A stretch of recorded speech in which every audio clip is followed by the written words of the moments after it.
नवरात्रि के चलते ग्राम टिकरवारा में बाल कन्या अपने मुखारबिंद से कथा का वाचन कर रही हैं, जिसे सुनने दूर दूर गांव से ग्रामीण आ रहे हैं। मैडम, ग्राम टिकरवारा में देखा जा रहा है कि भागवत चल रही है, अति उत्साह है और यहाँ पर आपने भक्ति गीतों पे आपने भी डांस किया है।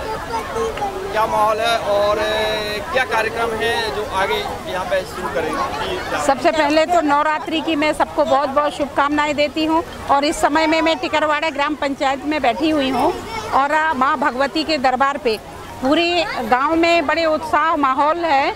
और आप देख रहे होंगे कि चूँकि आज ये हमारा चौथा दिन है, भागवत हो रही है। जिस तरीक़े से एक नन्ही सी प्यारी सी बेटी भागवत कह रही, मात्र 17 साल की उम्र है और बहुत अच्छी भागवत कह रही है। मैं उनको पूरे ज़िले की ओर से बहुत बहुत बधाई और शुभकामनाएं देती हूँ। और साथ में जिस तरह से पूरे गांव में उत्साह के साथ आज यहाँ पे चूँकि जन्म उत्सव था और जन्म उत्सव के माहौल में पूरे गांव से घूमते हुए बधाव आए और कृष्ण जी के बधाव को लेकर के यहाँ पे हम सब लोग जिस तरीक़े से जो हमारी संस्कृति है, हमारी परंपरा है कि जब बधाव आती है तो सिर पे चंगेर लेके आते हैं, तो वो चंगेर लेकर के हम लोग दौरी लेकर के यहाँ पे आए और पूरे गांव से दौरी आई। और आज जिस तरह से यहाँ पे हम देख रहे होंगे कि पूरी समिति की ओर से बड़े उत्साह है। और चूँकि ये तालाब पार्क और माता दुर्गा के उत्सव है और उसमें उत्सव में भी 4 चांद लगी हुई है। मेरे समिति के सभी भाइयों को भी मैं बहुत बधाई देती हूँ और गांव के समस्त जनता जनार्दन को भी बहुत बधाई देती हूँ, क्योंकि इस आयोजन में मैं संरक्षक हूँ और इस नाते भी मेरा नैतिक जिम्मेदारी बनती है कि गांव के साथ रंग में रंग लगा करके और बधाव के रूप में हम लोग सब लोग आज डांस किए। मैं बहुत बहुत धन्यवाद देती हूँ। मैडम, कैसे समय मिल जाता है कि आप इतने बड़े पद में हैं, इसके बाद भी आप गांव वालों के बीच? चूँकि गांव तो गांव है और मेरा है, इस तरह से चूँकि जिस चीज़ की जिम्मेदारी यदि मिलती है तो समय निकालना ही पड़ता है, कितने भी व्यस्त रहें, पर यदि हम उसके लिए भी समय ना निकालें तो फिर कोई मतलब नहीं है। तो इसलिए मैं अपनी जिम्मेदारी का पूरा निर्वहन करते हुए भी मैं समय निकाल करके और आज गांव में आ रही हूँ और बराबर में समय दे रही हूँ। और आज यहाँ पे मेजबान बन करके मेरी बेटी और दामाद भी बैठे हैं, पूरे परिवार हैं, हमारे जेठ जी बैठे हुए हैं और ऐसे गांव से 9 लोग यहाँ पे जोड़ी के साथ बैठे हुए हैं और बड़े उत्साह है लोगों में। और एक गांव की ये परंपरा और एकता की प्रतीक है। वकील ऑफिस में था, एक व्यक्ति आया और उस व्यक्ति जैसे अपने पैरों को बढ़ाया, वकील के पास जाने वाला था। वकील ने सोचा कि एक ग्राहक आ रहा है तो उसने बात करना शुरू कर दिया। फोन पड़ा था सामने, घंटी बजी, हेलो किया और हेलो करने के बाद बड़ी बड़ी हाँकने लगा। अरे पीएम साहब, आपसे तो कल परसों ही मुलाकात हो जाएगी, आप चिंतित मत हो। अरे बिल्कुल बिल्कुल, हमारे पास तो समय ही नहीं रहता है, लेकिन परसों का समय पक्का है, आपको हम दे देंगे। जैसे उसने 2-4 कदम और बढ़ाए तो वकील फिर से हाँकने लगा। कहता है, कह रहे ओबामा साहब, नहीं नहीं अभी तो समय नहीं है, आपसे तो 1-2 महीने के बाद हम मिल लेंगे। ध्यान से सुनिएगा, वो व्यक्ति पास में आया और आपको पता है वकील क्या कहता है? पहले तो बहुत हल्का पीएम जी से बात कर लिया, ओबामा से बात कर लिया, जहां पास में वह व्यक्ति आने लगा तो वकील कहते, हाँ तो साहब बताइए आपको क्या काम था मुझसे? तो आपको पता है उस व्यक्ति ने क्या कहा? उस व्यक्ति ने कहा कि साहब आपके ऑफिस से फोन आया था कि 3-4 दिन पहले कि आपके मोबाइल, आपका जो ऑफिस का मोबाइल है वो बिगड़ चुका है, तो मैं उसी मोबाइल को बनाने के लिए आया है। समझ में आई बात? व्यर्थ का दिखावा। और वकील साहब फेंक रहे हैं क्या कि मैं ओबामा से बात कर रहा हूँ, पीएम जी से बात कर रहा हूँ, लेकिन वो मोबाइल ही बिगड़ा था। व्यर्थ का दिखावा आज इंसान करता है। बोले कृष्ण कन्हैया लाल की जय, बांके बिहारी लाल की जय। प्रहलाद जी बड़ा सुंदर उपदेश देते हैं अपने मित्रों को कि भगवान का भजन बचपन में नहीं करेंगे तो कब करेंगे। आप सभी भी अपने बच्चों को अच्छे संस्कार दीजिए, इस काबिल बनाइए कि जब आपके बच्चे बड़े हों तो आपका सम्मान करें, आपका आदर करें, या नहीं कि आपका अनादर करें।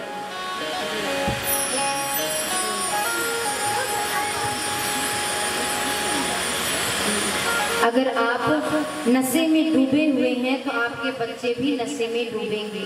अगर आप अपने बच्चों पर ध्यान देते हैं कि हमारा बच्चा होशियार होगा, आज इंसान करता क्या है, खूब लाड़ प्यार दिया और लाड़ प्यार देने के बाद बड़ा किया, थोड़ा जब बड़ा हुआ पढ़ने लायक हुआ तो सीधे इंग्लिश मीडियम स्कूल में भेज दिया गया या फिर हॉस्टल में रहने के लिए भेज दिया, भैया जा और वहाँ पढ़ना। और वहाँ पढ़ करके बच्चा इतना इंग्लिश बोलने लगा कि हमारे हिंदुत्व की संस्कृति को वो पहचानता ही नहीं, मॉम डैड में ही वो चला गया। इंग्लिश बुलवाइए, अच्छे स्कूल में शिक्षा दीजिए, लेकिन अच्छे संस्कार भी दीजिए।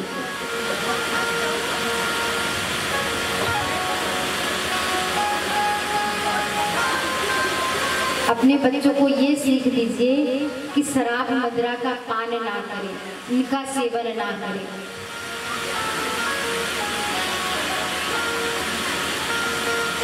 क्योंकि अगर जो इंसान शराब मदिरा का पान करता है वो फिर इंसान है ही नहीं, वो तो पशु भी नहीं करता होगा जो इंसान करता है।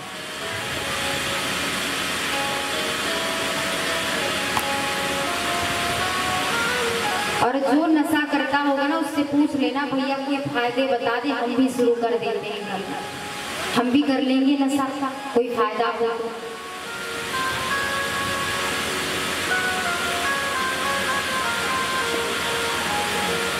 आपको एक बात बताऊं, विश्व स्वास्थ्य संगठन का आंकड़ा आया है और ये खबर अभी अभी की है कि हमारे इस भारत में 1/3 नशा किया जाता है और पूरे विश्व में 1/4 नशा किया जाता है।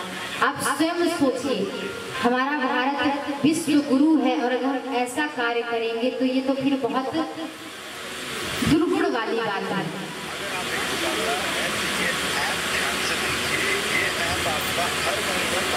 जो नशा करते हैं ना वो कुत्ते, उनको तो कुत्ते भी कुछ नहीं कर पाते। कोई आम इंसान चलता हुआ जाएगा ना रास्ते पे तो भले कुत्ता काट देगा, लेकिन अगर आप नशे में है ना तो आपको कुत्ता देख के भी कह देगा अरे ये तो मेरे जैसे है, नाली में पड़ा है, इसको क्या करूँगा। व्यक्ति आज ऐसा ही बन चुका है।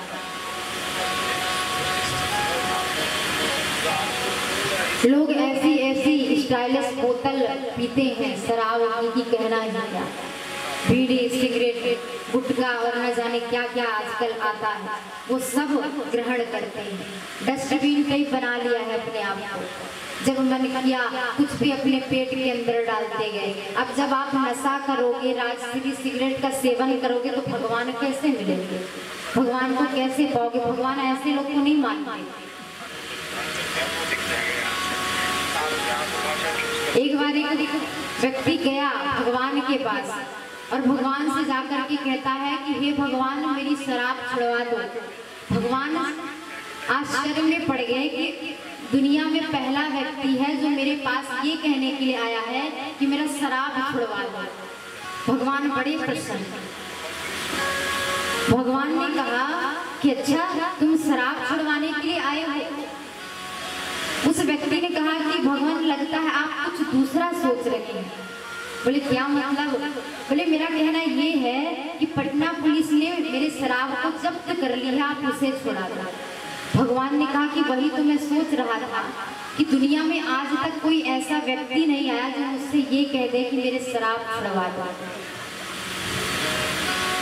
भगवान भी उन्हें कभी नहीं मांगते, कभी प्यार नहीं देते। हमारा शरीर इतना अच्छा मिला है मनुष्य का, जिसमें हम भजन कर सकते हैं, गा सकते हैं, कीर्तन कर सकते हैं, लेकिन हम आज उसे व्यर्थ के कामों में लगाए हुए हैं। बीड़ी सिगरेट का सेवन करते हैं, शराब मदिरा का पान करते हैं।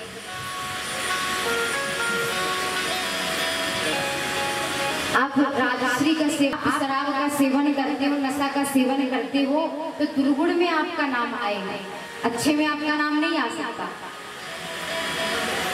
राजश्री की पैकेट में, गुटखे की पैकेट में तो शायद लिखा भी रहता है भैया कि इससे कैंसर होता है, और चित्र भी बने होते हैं कि इसको खाने से, इसको सेवन करने से क्या होता है। तब भी व्यक्ति इतना मूर्ख है कि तब भी इसको खा लेता है। इतना मूर्ख व्यक्ति आज तक नहीं देखा। अच्छा एक बात बताइए पिताजी लोग, आप सब बैठे हैं, ये बताइए कि आप लोगों में से नशा कौन कौन करता है? सभी हाथ ऊपर करेंगे जो करता है। देखिए किसी ने हाथ ऊपर नहीं किया, बस एक जजमान जी हैं जिन्होंने हाथ ऊपर किया। लेकिन मैं सच कहती हूँ एक बात कि जितने भी पीछे वालों ने हाथ ऊपर नहीं किया है ना, वो सब जानते हैं कि नशा करना बुरी बात होती है। अब ऐसा तो नहीं है कि इस पूरे पंडाल में एक ही लोग नशा करेंगे, भाई बहुत लोग नशा करते हैं, हमें सबका पता है, लेकिन कोई हाथ नहीं उठाया। क्यों? क्योंकि आप जानते हो कि नशा करना गलत बात है, फिर भी नशा करते हैं। अच्छा एक बात बताइए, जितने लोग बैठे हुए हैं, कि नशा करना चाहिए कि नहीं? हाँ कि ना? हाँ कि ना? नहीं सुनाई दे रहा है भाई।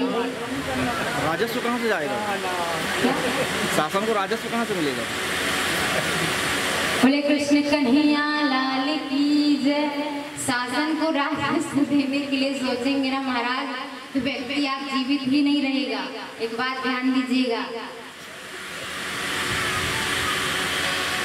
सभी सहमत है ना मेरे बात से? नशा करना चाहिए कि नहीं? अच्छा शासन को राजस्व देना है, हाँ या ना? हाँ या ना? हाँ। अरे भैया तो फिर जोरदार कीजिए, हमें क्या।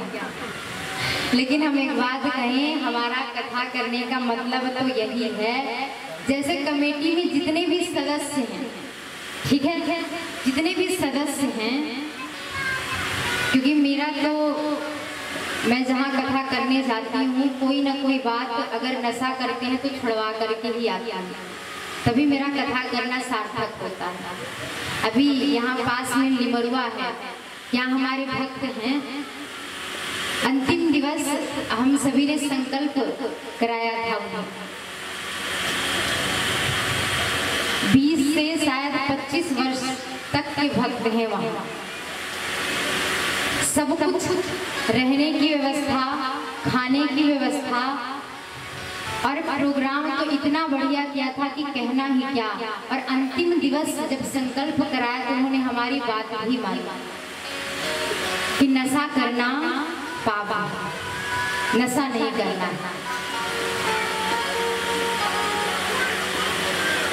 पता है जो नशा करता है ना, उसकी बुद्धि कभी शांत नहीं रहती, और जो इंसान शांत नहीं रहता है वो कैसा रहेगा आप स्वयं सोचिए। बोले कृष्ण कन्हैया लाल की जय, बांके बिहारी लाल की जय। नशा करना गुनाह। अच्छा जो नहीं ये कहना मेरे साथ हैं तो हाथ ऊपर करेंगे कि नशा नहीं करना, हाथ ऊपर करें, हाँ या नहीं में? नहीं करना चाहिए ना? माताएं बस खड़ी कर रहे हैं, बाकी पिताजी लोग तुम कुछ भी बोल लो, हमें तो अपने पे अड़िग रहना है। बोले कृष्ण कन्हैया लाल की जय, बांके बिहारी लाल की जय।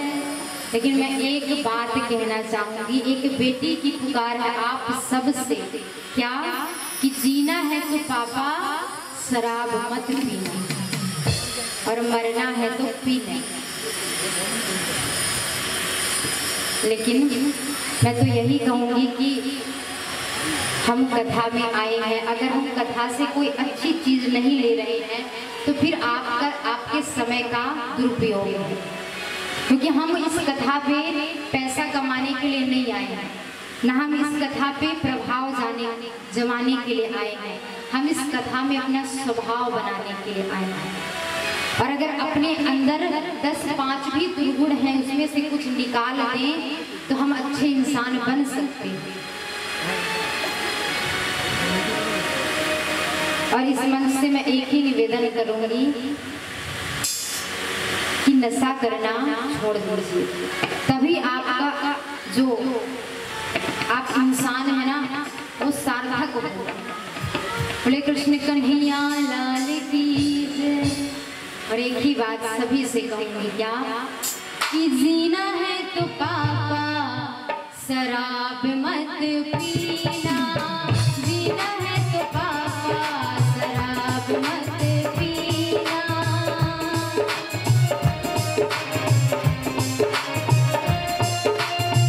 जीना है तो पापा शराब मत पीना।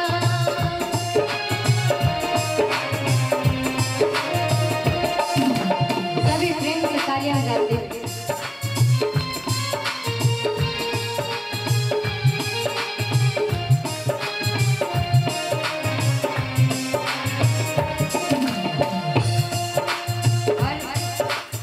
एक बेटी की पुकार उन पिता से जो नशा करते हैं, क्या उसी 4 पैसे से मैं बढ़ जाऊंगी, भाई बहन को भी आगे बढ़ाऊंगी, भाई बहन को भी आगे बढ़ाऊंगी। हाँ उसी 4 पैसे से मैं बढ़ जाऊंगी, भाई बहन को भी आगे बढ़ाऊंगी।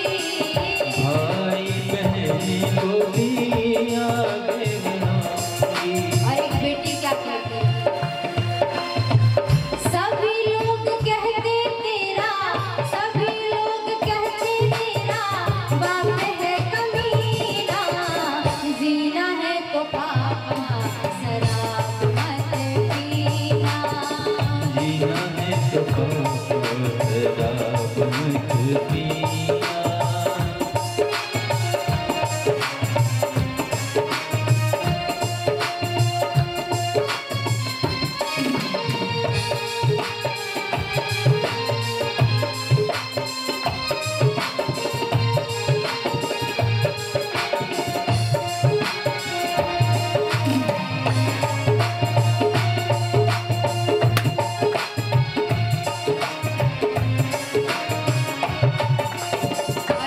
बेटी क्या कहती है, दिन रात काम करके अम्मा घर को चलाती है, खुद भूखी रह के वो सबको खिलाती है, खुद भूखी रह के वो सबको खिलाती है।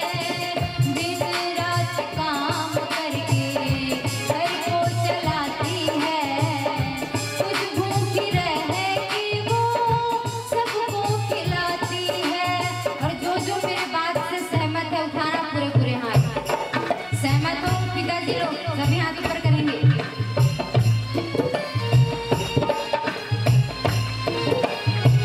दिन रात काम करके घर को चलाती है, खुद भूखी रह के वो सबको खिलाती है, खुद भूखी रह के वो सबको खिलाती है। वादा करो हमसे कभी, सभी हाथ ऊपर करेंगे। देखिए माताएं तो पूरी कर रही हैं, लेकिन जो हमारे पिताजी हैं वो नहीं कर पा रहे हैं। देखिए बहुत दूर तक निगाहें जा रही हैं, वो दुकान में भी बहुत सारे लोग बैठे हैं, हर तरफ दिख रहे हैं हमें, इसीलिए ऊंचा मंच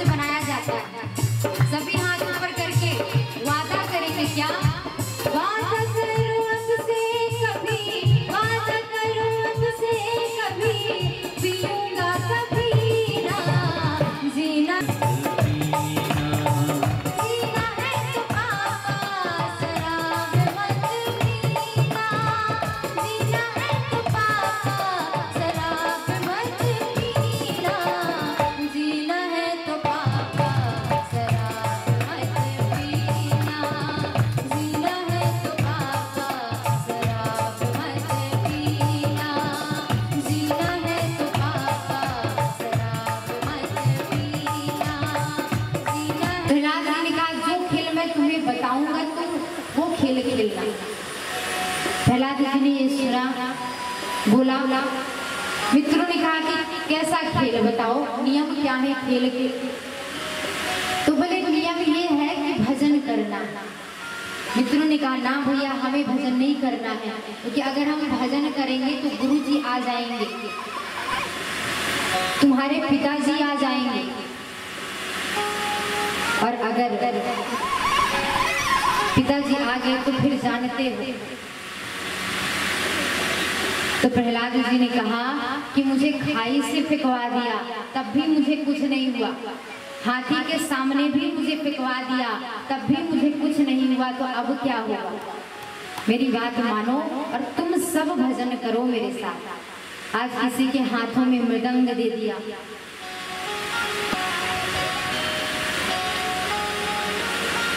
किसी को ये कह दिया कि भैया तुम तालियां बजाना, किसी को कह दिया कि भैया तुम ढोलक बजाना, लेकिन भजन सबको ही करो, बहुत आनंद आएगा। एक बार तुम भजन करना शुरू कर दोगे ना तो देखना। आज प्रहलाद जी की बात मान करके सभी भजन में लग जाते हैं और सभी गा रहे हैं क्या? नारायण नारायण श्रीमन नारायण नारायण नारायण श्रीमन नारायण नारायण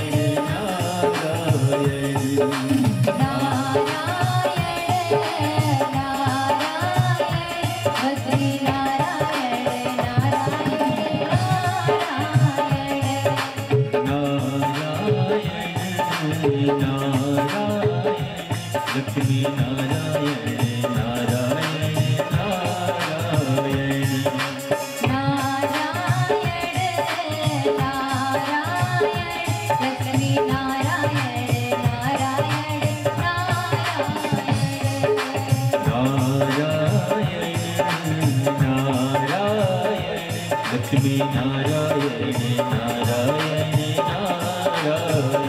श्रीमन नारायण नारायण नारायण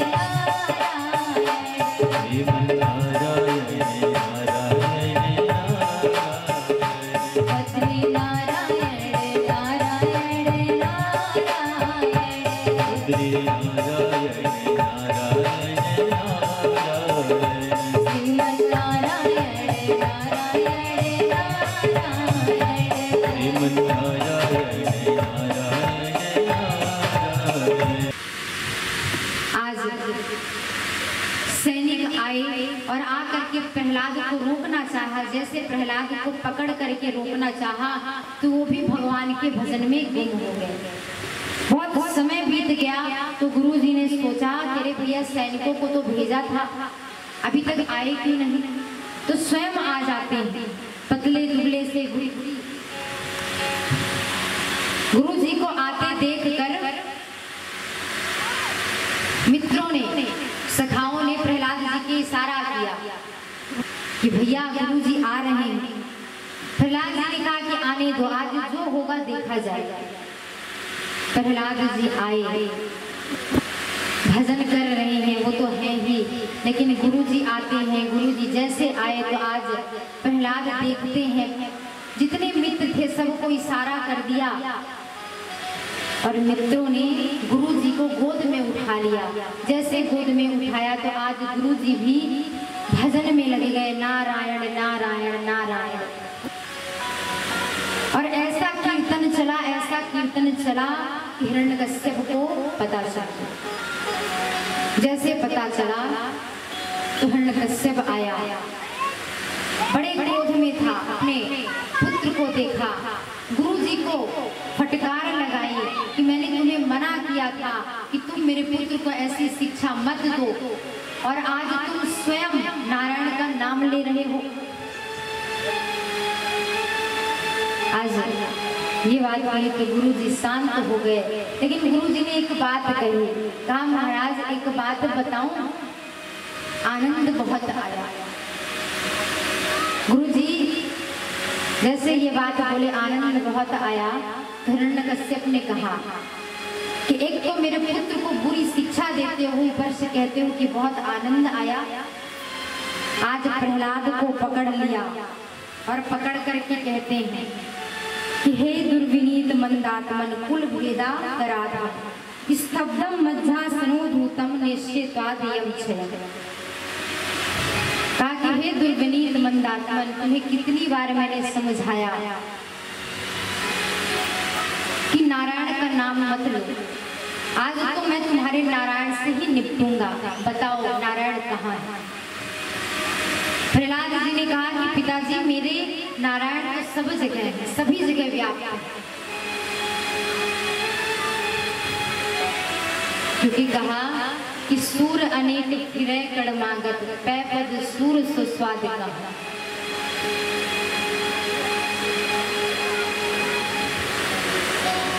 क्योंकि आज हर जगह भगवान व्याप्त है।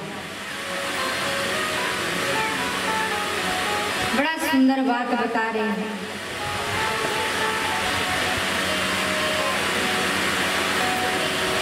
कि नरसिंह बसे खंबन में पर काढ़न को प्रहलाद का। आज हर खंभे में भगवान है, लेकिन काढ़ने के लिए प्रहलाद नहीं। हिरण्यकश्यप ने कहा कि ये बताओ कि तुम्हारा भगवान, तुम्हारा नारायण इस खंभे में है? तो प्रहलाद ने कहा हाँ, मेरे भगवान इस खंभे में भी है, क्योंकि मेरे भगवान सर्वत्र व्याप्त है। आज हिरण्यकश्यप क्रोध में आकर के अपनी तलवार को उठाता है और उसी खंभे पर मुष्टिक प्रहार करता है, जिसमें प्रहलाद ने कहा कि नारायण है। आज तलवार लिया और लेकर के मुष्टिक प्रहार खंभे पर किया, और जैसे मुष्टिक प्रहार किया तो उसमें से नरसिंह भगवान का अवतार हो जाता है। बोले नरसिंह भगवान की। आज नरसिंह भगवान का स्वरूप इतना भयानक है कि कई लोग देख करके बेहोश हो जाते हैं। यहाँ तक कि हिरण्यकश्यप महाराज तक बेहोश हो गए, मूर्छित हो गए। बड़े बड़े नाखून, बड़े बड़े दांत,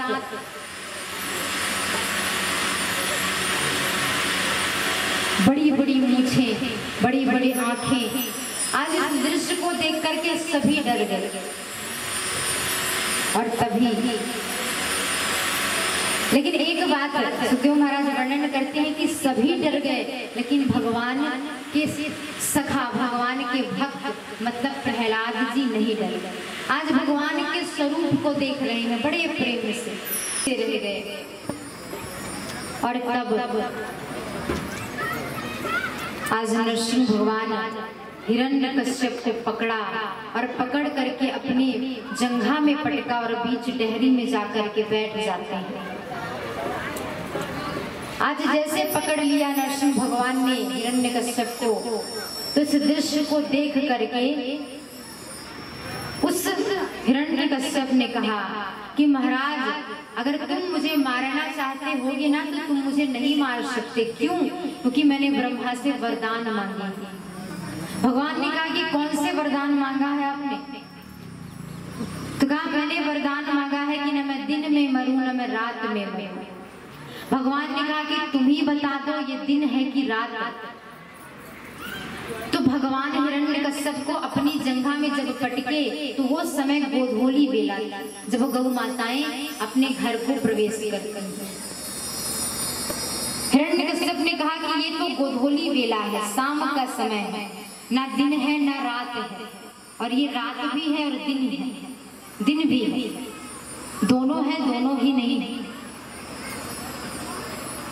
तो बोले फिर कैसे बचोगे? बोले तब भी नहीं मार सकते, क्योंकि मैंने वरदान मांगा है कि न मैं अंदर मरूं न बाहर मरूं। भगवान ने कहा कि तुम ही बता दो कि तुम कहाँ पे हो। बोले अभी तो आपने मुझे डेहरी पर रखा है।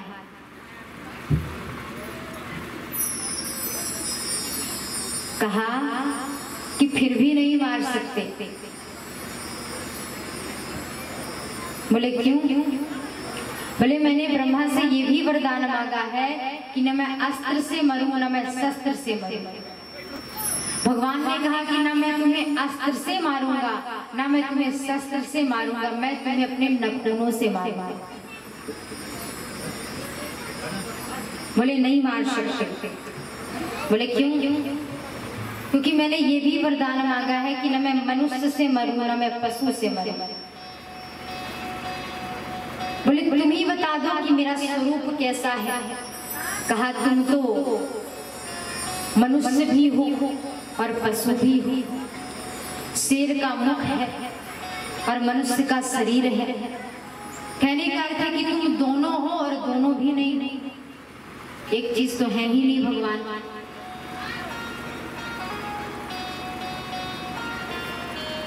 तो कहा फिर भी नहीं मार सकते।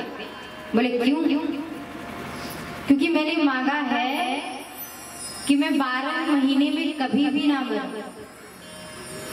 इस बात को सुन करके हिरण्यकश्यप ने जब ये बात बोली तो भगवान ने कहा कि कौन सा महीना चल रहा है बताओ तो सही। कहा ये तो 13वां महीना है, पुरुषोत्तम मास। हिरण्यकश्यप ने कहा कि अच्छा 13वां महीना भी होता है क्या? अगर मुझे पता चलता तो मैं इसके लिए भी मांग लेता, लेकिन फिर भी नहीं मार पाऊंगा। क्यों? क्योंकि मैंने एक वरदान ये भी मांगा था अंतिम में ब्रह्मा से कि हे ब्रह्मा, तुम्हारी बनाई हुई सृष्टि में मैं किसी भी चीज से ना मरूं। तो भगवान ने कहा हिरण्यकश्यप, ब्रह्मा ने हमें नहीं बनाया, हमने ब्रह्मा को बनाया। बोले तुम हो कौन? बोले मैं नारायण। ये बात सुन करके उठ करके तलवार से मारने के लिए दौड़ने लगा। भगवान जोरों से पकड़ते हैं, अपनी जंघा पर पटकते हैं और अपने नखूनों से उसके पेट को चीर देते हैं। कृष्ण भगवान की जय, बांके बिहारी लाल की जय। सुखदेव महाराज वर्णन करते हैं कि परीक्षित, आपको एक बात आश्चर्य की बताता हूँ। भगवान ने हिरण्यकश्यप का जब अंत किया तो उसके अंतड़ियों को धारण कर लिया गया। परीक्षित ने प्रश्न किया कि महाराज ऐसा क्यों किया उन्होंने? तो कहा कि भले ही हिरण्यकश्यप राक्षस था, लेकिन उसने प्रहलाद जैसे भक्त को जन्म दिया था, इसलिए भगवान ने ऐसा किया। लेकिन हिरण्यकश्यप को मारने के बाद भी भगवान का कोप शांत नहीं हुआ, और जब कोप शांत नहीं होता तो प्रलय आ जाता है। आज कोप शांत करने के लिए देवी देवता आते हैं, स्तुति करते हैं, प्रार्थना करते हैं कि हे भगवान आप शांत हो जाइए, अपने गुस्से को ठंडा करिए। यहाँ तक कि लक्ष्मी मैया को बुलाया जाता है कि आप जाइए और जाकर के भगवान को शांत कराइए। लेकिन आपको पता है लक्ष्मी मैया भी आई और भगवान के इस भयानक स्वरूप को देखा तो डर के मारे ऐसे भागी कि सीधे बैकुंठ में दूसरी सांस। पहले तो कह रही थी कि आप सभी निश्चिंत हो जाइए, मैं प्रभु को शांत कर लूंगी। वैसे भगवान कभी क्रोधित तो इतना होते नहीं थे, लेकिन अभी हुए हैं, शांत कर लूंगी। लेकिन इस स्वरूप को देखा तो भी डर के मारे सीधे बैकुंठ चली गई। आज भगवान प्रहलाद जी को अपने गोद में लेते हैं, गालों पे हाथ फेर रहे हैं और इतना प्रेम दिखाया भगवान ने प्रहलाद को कि आज बड़े प्रेम से प्रहलाद के गालों को चाट रहे हैं। इतनी सुंदर झांकी सुखदेव महाराज वर्णन करते हैं कि बड़े बड़े लोग भगवान के प्रेम के लिए तरसते हैं, और इतना सौभाग्यमान है प्रहलाद कि आज भगवान की गोद में बैठ करके भगवान का लाड़ प्यार पा रहा है।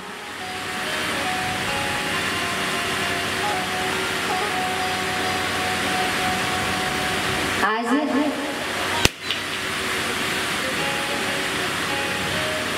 बोले कृष्ण कन्हैया लाल की जय। ये बलून को भी बड़ी जल्दी है कि कब जल्दी से हमारे कन्हैया आ जाए। आज भगवान प्रहलाद जी से कहते हैं कि बेटा तुम्हारी भक्ति से मैं बड़ा प्रसन्न हुआ, आज तुम्हें जो भी चाहिए तुम मांगो, मैं बड़े प्रेम से दूंगा। ये बात सुन करके प्रहलाद जी ने कहा कि भगवान मुझे कुछ भी नहीं चाहिए, बस यही चीज मांगूंगा।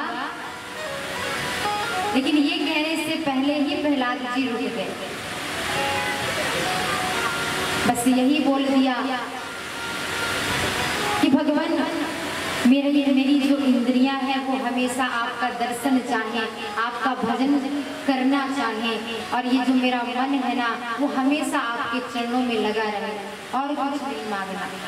भगवान ने कहा कि कुछ तो मांगो, मैं तुमसे बड़ा प्रसन्न हूँ। आपको पता है प्रहलाद जी कुछ भी नहीं मांग रहे थे, लेकिन इधर जितने देवी देवता थे सभी डर के मारे कांप रहे हैं। सभी देवता एकत्रित होते हैं और सभी कहने लगे, ब्रह्मा जी कहते हैं अगर इसने हमारी गद्दी को मांग लिया तो हमारा क्या होगा।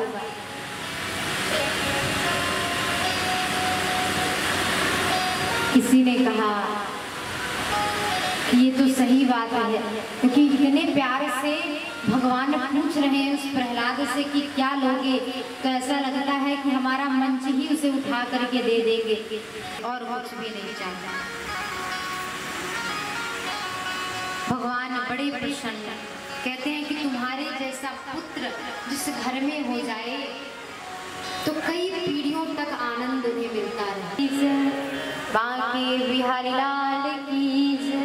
और प्रहलाद जी का मन गोविंद से जुड़ गया। आइए हम भी भगवान के दरबार में चलते हैं और भगवान से कहते हैं क्या, बोले कृष्ण कन्हैया लाल की जय। मुझे रास आ गया है तेरे दर पे सर झुकाना, तुझे मिल गया पुजारी, तुझे मिल गया पुजारी, मुझे मिल गया ठिकाना, तुझे मिल गया पुजारी, तुझे मिल गया ठिकाना। मुझे रास आ गया है तेरे दर पे सर झुकाना, रास आ गया है तेरे दर पे सर झुकाना। मुझे रास आ गया है तेरे दर पे सर झुकाना, मुझे रास आ गया है।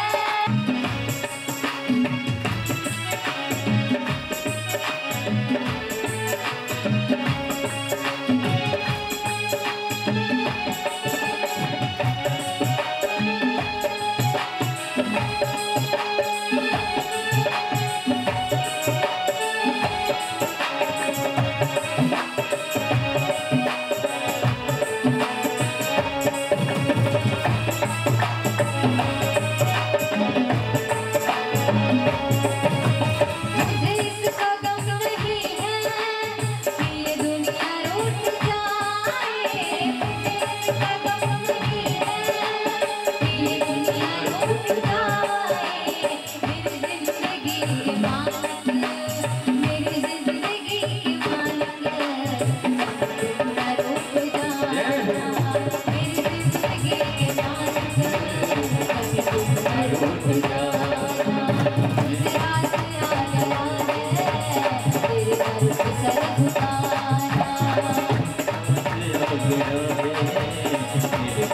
सर झुकाना।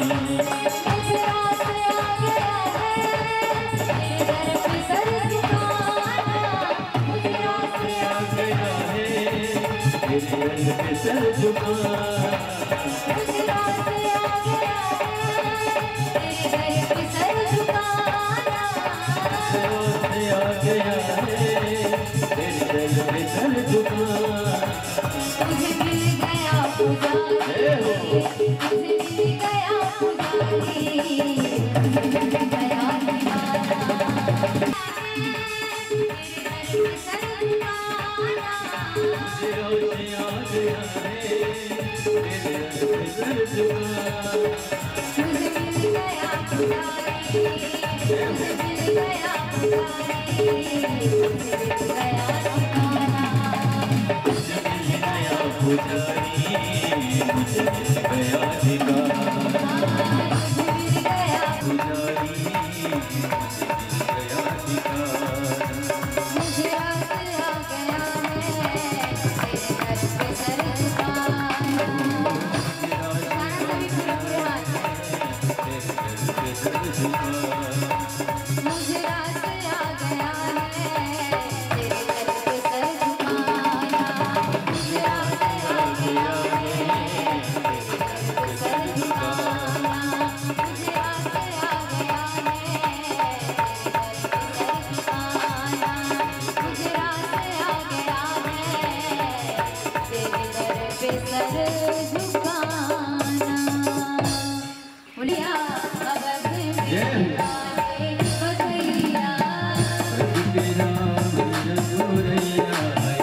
आज कन्हैया को एक डलिया में रखते हैं और डलिया में रख करके कन्हैया को ले जाते जा रहे हैं। जैसे हाथ बढ़ाया कन्हैया को लेने के लिए तो हाथों की जो जंजीरें थी वो खुल गई। पैर चलने के लिए बढ़ाया तो पैरों की जंजीरें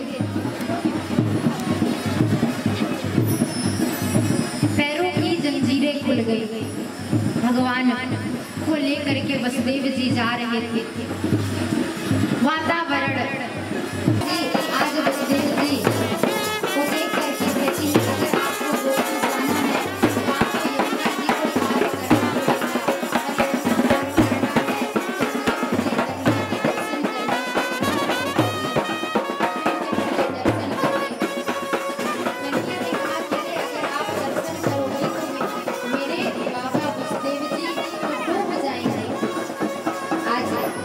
दर्शन किया मैया यमुना ने, रास्ता दिया वसुदेव जी के जाने का।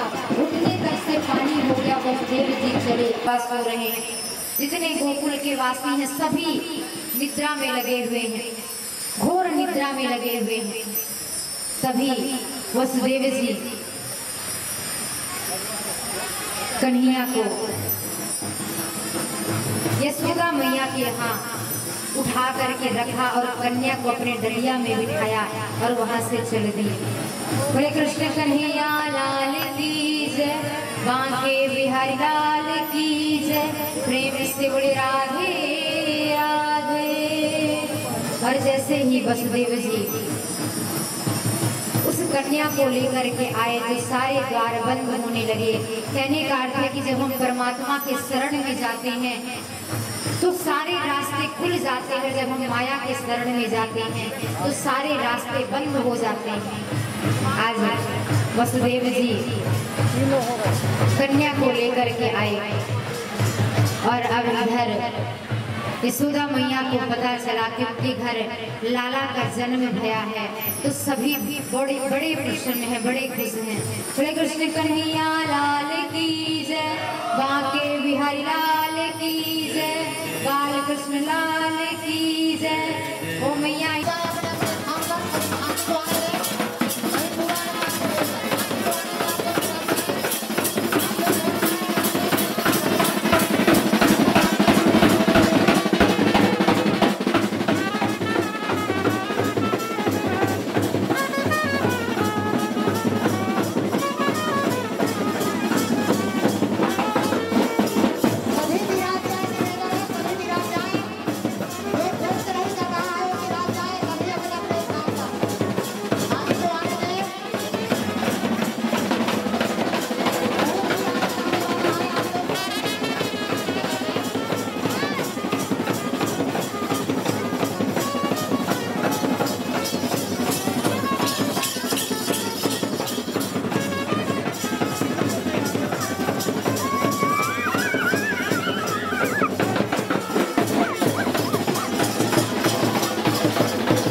गज की पगड़ी बांधे घूम रहे नजराया, गज की पगड़ी बांधे घूम रहे नजराया। जन्म जन्म की साथ पुनी हुई, जन्म जन्म की साथ पुनी हुई, काला घर में आया नंद जी के, नंद जी के, नंद जी के अंगना में रहिया में लाला जायो रे यशोदा ने, लाला जायो रे हो, लाला जायो रे यशोदा ने, लाला जायो रे। बिरज में हो रही है नंद गरे, लाला जायो रे। बिरज में हो रही है नंद गरे, लाला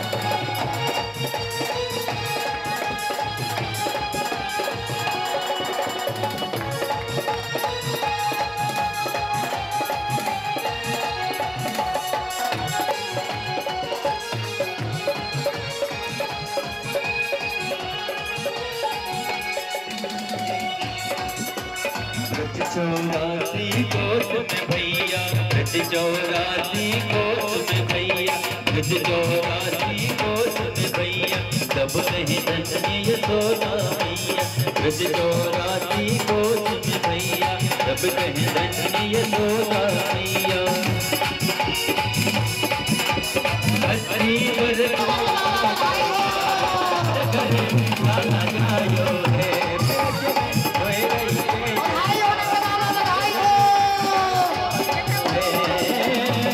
लाला जायो है यशोदा ने, लाला जायो है हो, लाला जायो है यशोदा ने, लाला जायो है। बिरज में हो रही है जयकार नंद गरे,